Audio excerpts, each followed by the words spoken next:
لیکن میری آنکھیں تو تب کھلی جب میں نے آپ کے گھر ملازمت کی۔ آپ کا ایک ہی شوہر ہے اور وہ بھی کتنا اچھا ہے۔ وہ آپ کو پیر کی جوتی نہیں سمجھتا بلکہ وہ تو آپ کو انسان سمجھتا ہے، برابری دیتا ہے، دکھ سکھ میں ساتھ دیتا ہے۔ ہمارے دھرم میں تو پتنی کو نوکرانی سے بھی کم درجہ دیا جاتا ہے۔ میں نے جب غور کیا تو پتہ چلا کہ آپ کا دھرم تو ہم سے مختلف ہے۔ آپ تو مسلمان ہو جی، مجھے آپ کے دھرم سے محبت ہو گئی ہے۔ میں بھی مسلمان ہونا چاہتی ہوں، میں بھی انسان بن کر زندگی گزارنا چاہتی ہوں۔ آپ مجھے کلمہ پڑھا دیں ابھی کے ابھی۔ پائل میرے سامنے بیٹھی رو کر اپنی داستان سنا رہی تھی۔ میرا دل اس کی بے بسی دیکھ کر کٹ سا گیا تھا۔ عورت واقعی کتنی مجبور ہوتی ہے نا۔ میں نے پائل کو گلے لگا لیا تھا، میری آنکھیں بھی بھیگنے لگی تھی۔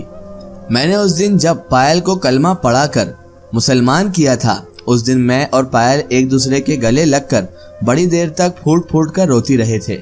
مجھے اپنی قسمت پر رشک آ رہا تھا۔ کہاں میں گناہگار، خطا کار، مٹی کا پتلا، کہاں میرے اللہ نے مجھے اتنی سعادت بخشی تھی کہ میں ایک غیر مسلم کو مسلمان کر سکون پا سکوں۔ میں نے پائل سے کہا تھا کہ وہ راز کو فی الحال راز ہی رہنے دے، کیونکہ مجھے شک تھا کہ کہیں اس کا شوہر اور ساس اس کو کوئی نقصان نہ پہنچا دے۔ وہ میری بات پر راضی ہو گئی تھی۔ اگلے دن جب خالہ آئی تو میں نے بہانے سے پوچھا تھا کہ آپ کے بیٹوں کو کیا مسئلہ ہے۔ وہ گھبراتی تھی، جھٹ سے بول پڑی، کچھ بھی نہیں۔ کیوں، میرے بیٹوں کو کیا ہونا ہے؟ وہ پائل کو گھورنے لگی تھی۔ میں نے جلدی سے بات بنا دی کہ ساتھ کے گھر میں جو آنٹی کام کرتی ہے نا، رات کو میں نے ان کو دعوت کے برتن دھلانے کے لیے بلایا تھا، کیونکہ آپ کی بہو تو جلدی ہی کام نمٹا کر چلی گئی تھی۔ انہوں نے ہی مجھے بتایا تھا کہ آپ کے 5 بیٹوں پر کوئی آسیب کا مسئلہ ہے، وہ ٹھیک نہیں رہتے ہیں۔ جب کہیں جا کر خالہ کے چہرے کے تاثرات ڈھیلے پڑے تھے۔ اب ان کے چہرے پر غصے کی بجائے شدید غم نے بسیرا کر لیا تھا۔ وہ روتے ہوئے کہنے لگی، بیٹا، ہم کو لاہور راس نہ آیا تھا۔ میرے 6 کے 6 ہٹے کٹے بیٹے تھے، صحت مند تھے، مگر جیسے ہی ہم لاہور گئے تو میرے ساتھ میرے 5 بیٹے لاہور گئے تھے۔ بڑا اکرم تو یہیں سندھ میں ہی اپنے باپ کے پاس رک گیا تھا۔ میں ان کو گھر چھوڑ کر دکان تک ہی گئی تھی، اور اس کے بعد جب میں گھر لوٹی تو کمرے کی چھت ان پر گر گئی تھی۔ تب سے ہی یہ معذور ہو گئے۔ کسی نے بتایا کہ اس گھر پر آسیب کا بسیرا تھا۔ وہ آسیب اس گھر میں کسی کی شراکت داری برداشت نہیں کرتے تھے۔ جو بھی اس گھر میں جاتا اس کے ساتھ کوئی نہ کوئی حادثہ ضرور پیش آتا تھا۔ وہ دن اور آج کا دن ہے۔ میں نے کوئی ڈاکٹر علاج نہیں چھوڑا جو ان کے لیے نہ کیا ہو، کوئی مندر، کوئی آستانہ، کہیں جگہ نہیں چھوڑی جہاں جا کر منتیں نہ اٹھائی ہوں، مگر میرے بچے صحت یاب نہ ہو سکے۔ میرے بچے اس کے بعد اچھے ہی نہ ہوئے، ہمیشہ سے وہ معذور ہی رہ گئے۔ اور اس کے بعد وہ بتاتے خالہ رونے لگ گئی، پھوٹ پھوٹ کر رونے لگی، ایسے جیسے مانو انہوں نے زندگی میں کوئی گناہ ہی نہ کیا ہو۔ یہ نہیں جانتی تھی کہ پائل سے میں ساری سچائی جان چکی ہوں، اور پائل نے مجھے سب بتا دیا ہے جو یہ چھپا رہی تھی۔ میں نے ان کو حوصلہ دیا اور کہا، میرے پاس آپ کے لیے ایک تحفہ ہے خالہ۔ پھر میں ان کو ایک کیسٹ دے دیتی ہوں اور کہا کہ اس کلام میں بڑی برکت ہے، یہ ہر بیمار کو شفا دینے کا ذریعہ ہے۔ یہ کیسٹ آپ 40 روز تک رات میں جب سب سونے لگے تو آپ اپنے بیٹوں کے پاس لگا دیا کریں، وہ جلدی ٹھیک ہو جائیں گے۔ خالہ کی آنکھوں میں امید کی کرنیں ابھر آئی تھی، وہ بہت خوش ہو گئی تھی۔ انہوں نے بڑی عقیدت سے اس کیسٹ کو تھام کر چوما تھا، پھر آنکھوں سے لگا لیا تھا۔ ان کی یہ عقیدت دیکھ کر میں نے سچے دل سے دعا کی تھی کہ اے پروردگار مولا، اے خدا، اے دونوں جہاں کے مالک، اس عورت کی عقیدت دیکھ کر ہی اس کا دل بدل دے۔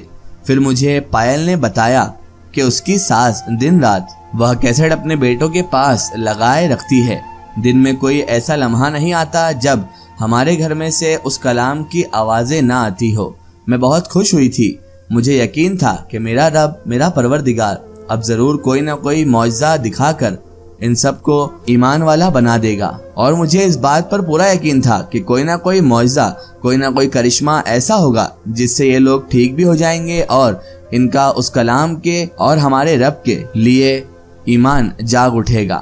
بہرحال اس کیسٹ کو چلاتے چلاتے ابھی 25 دن ہی گزرے ہوں گے کہ خالہ ہانپتے کانپتے میرے گھر آئی تھی اور وہ بہت بری طرح سے ڈری ہوئی تھی۔ آتے ہی وہ بولی، بیٹا رانی جلدی سے ہمارے گھر آؤ، جلدی ہمارے گھر آؤ، میرے بیٹے گشت پر گشت کھا رہے ہیں۔ خالہ کی بات سن کر تو میرا دل کانپ کر رہ گیا تھا۔ میں ان کے ساتھ اس رکشے میں بیٹھ کر روانہ ہو گئی تھی جس میں وہ آئی تھی۔ میں سارے راستے اللہ کے حضور فریاد کرتی رہی کہ اے پروردگار مولا، اے اللہ میری عزت رکھنا۔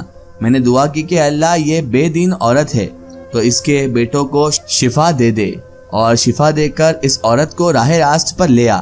اے میرے رب، تیرا کلام میں نے بڑی آس سے اس عورت کو دیا تھا، اس عورت کو تھمایا تھا، اب تو اس کے سامنے مجھے رسوا نہ کرنا۔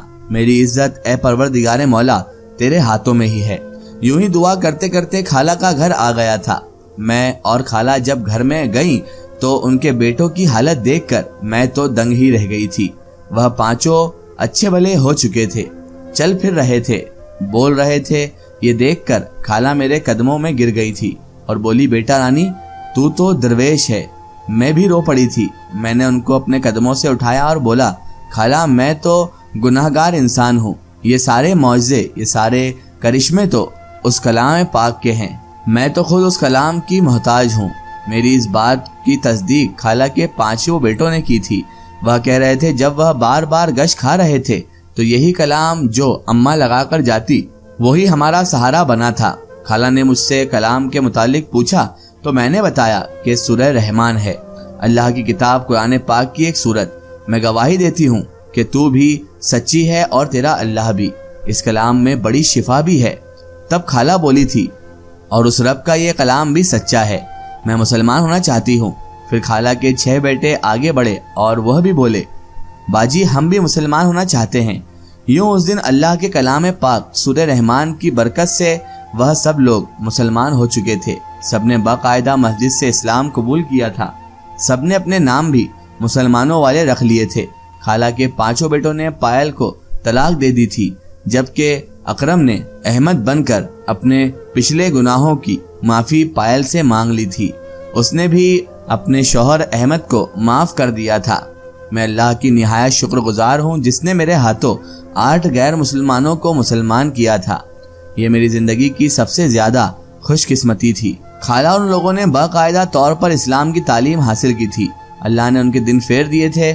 اب ان لوگوں کو کسی کے گھر کا کام کرنے کی ضرورت ہی نہیں تھی، بلکہ انہوں نے اب خود کام والی لڑکیاں رکھ لی تھی۔ اور پائل جس کا نام خدیجہ ہو چکا تھا وہ اکثر مجھ سے ملنے آتی تھی۔